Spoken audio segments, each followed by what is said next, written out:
What's up, guys? I'm Chad Barnes, and welcome to the channel. Here, it's all about real car talk, from simple fixes to smart driving tips and keeping your ride in top shape. If that sounds good to you, go ahead and give the video a thumbs up. Hit that subscribe button, and make sure you watch all the way through. There's a lot of good stuff coming. Let's get to it. There was a sad joke in the USSR, which was applied to almost all brands of domestic cars: if you drive a Moskvich, Jiguli, Volga. Insert the necessary into a deep forest, turn off the engine and listen, you can hear how it ruts.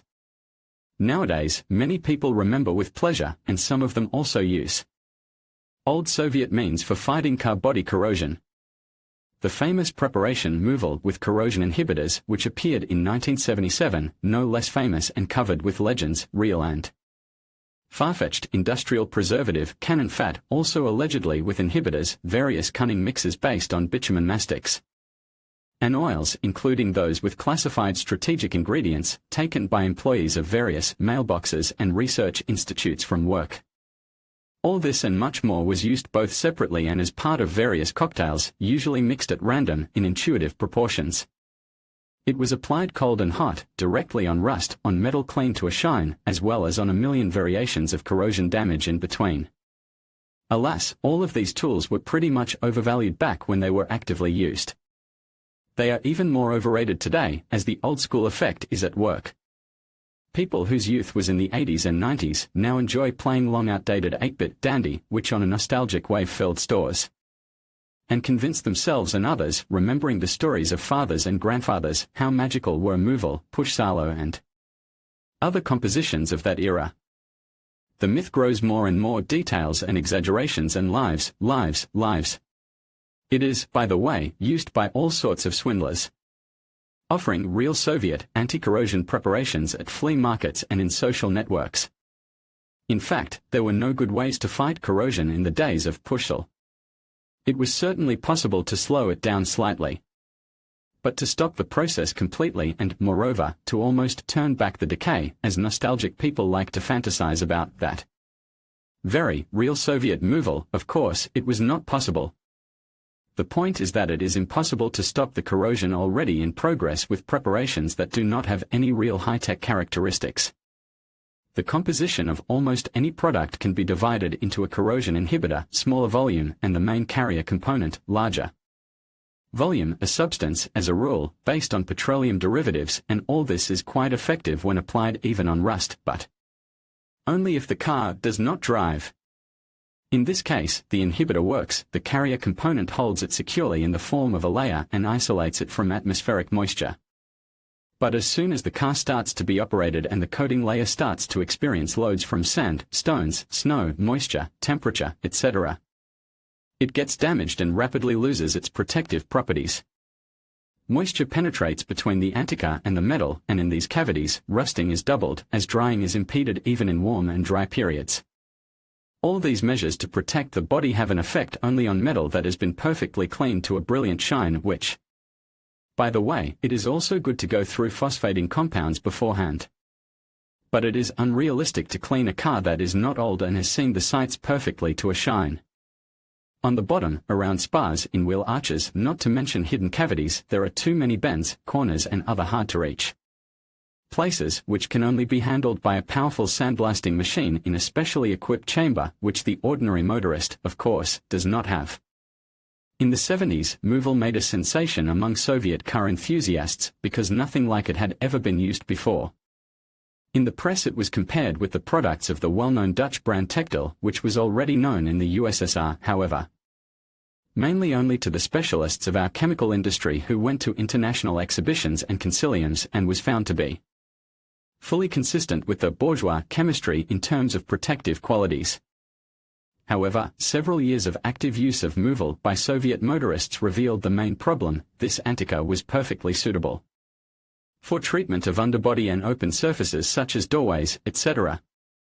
But it did not hold in wheel arches, from where it was quickly washed out by water with sand and salt. Because of the fact that underfenders in their current sense were practically not available in the market, the main sources of corrosion spreading on the body were wheel arches, for which there were no means of long-term protection. Taking into account these difficulties, the Soviet Antikor Feran was created in 1984. It was developed in one of the organizations from the list of creators of the famous MOVL in Vilnius Design and Construction Bureau Soyuzbitkin. Today there are only vague memories about this preparation, but thanks to one of our readers we managed to get acquainted with the miracle Antikor closer and even tested it in operation. When dismantling my father's stocks in the old garage, he found a full can of Feran of 1990, which has not lost neither the fluidity of the contents nor, as it turned out later, the characteristics. The paint had partially peeled off on the liter can, but it had suffered no serious damage. The main thing is that the lid retained 100% tightness. An interesting design technique for that time, the bottom and lid of the jar were stamped from the same roll of metal with a print that went on its cylinder. This design looks original even now. On the lid there is a paper label with the date, April 1990. The manufacturer is the Biascoleum plant. This enterprise, by the way, still exists today. It is known for mass production of military and industrial explosives and as a byproduct a small range of consumer goods, which the strategic enterprises of the military-industrial complex most often turned out wild. Poured into glass containers, the Feran from our jar shows a consistency that has not changed for more than 3 decades. Although the shelf life indicated on the package is 12 months. But have the properties been preserved? The physical and chemical essence of this composition and its actions were quite interesting. If MOVL after polymerization formed a relatively soft layer of a mixture of petroleum distillates with a corrosion inhibitor, Feran was a kind of hardening into a hard crust of paint and also with corrosion inhibitors. The base of Feran is a kind of oil-based paint as it uses solvent 651, which is made up of white spirit, to dilute it. The main thing is that Feran did not require deep cleaning of the surface to be protected, let alone scraping to metal. It was enough to brush off with a steel brush only the coarsest and loose rust, if any. On the remaining, but necessarily dry, rusty surface the composition was applied thickly with a brush, impregnated it, making it lose corrosive activity with the help of inhibitors and transferring the rust, in fact, into a mechanical filler, increasing the strength of the coating. The means solidified a strong crust which, unlike MOVL, formed a kind of undefender which was resistant to mechanical and salt influences. If the painted area of the body was exposed and rusted, the application of Feran played the role of priming, after which it was possible to paint this area directly on top of the Antikor with enamel in the color of the car. To test the properties of the scarce Soviet Antikor we conducted an experiment very close to reality. We took a piece of steel strip, 10 by 40 mm, 0.3 mm thick, quite badly affected by corrosion. According to the instructions, the metal plate was washed with water, dried, slightly degreased with gasoline and directly on the rust was covered with 2 layers of Feran. A technical hair dryer was used to speed up the drying, so bubbles are visible in places, which is wrong, but we decided to consider it an additional complication of the test conditions.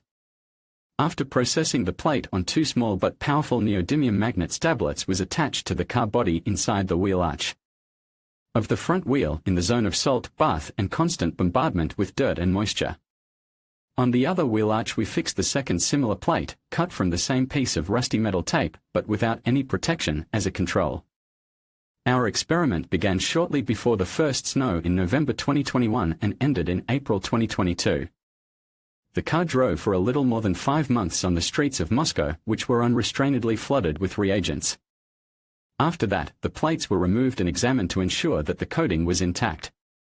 Feran did not fail even after more than 3 decades, despite the application directly on the rust. The ancient Soviet Antikor reliably stopped the ongoing corrosion process and protected the metal from external influences, allowing it to remain in the state in which it originally was. A test cut of the coating showed that under the bottom layer the rust had blackened and compacted, probably having reacted with the corrosion inhibitor. And the upper layers effectively insulated it from moisture and oxygen, resisting sand, snow and salt. Well, the control plate, as one would expect, continued to corrode intensively and corroded to through fistulas. Of course, our experiment does not pretend to academic accuracy, but it clearly proves the effectiveness of Feran in real conditions. And at the same time it reminds us that there were means of effective corrosion protection in the USSR which did not get enough fame and attention. Perhaps you will remember something else. In conclusion, the story of the deficit Soviet Antikor Feran serves as a fascinating glimpse into the ingenuity and resourcefulness of the Soviet era. This experiment with an autochemical, preserved for 32 years, highlights not only the durability of such products but also the historical context in which they were created. As we reflect on this unique artifact, we gain insight into the past and the innovative spirit that continues to inspire advancements in automotive technology today. Thank you for joining us on this journey through history and chemistry.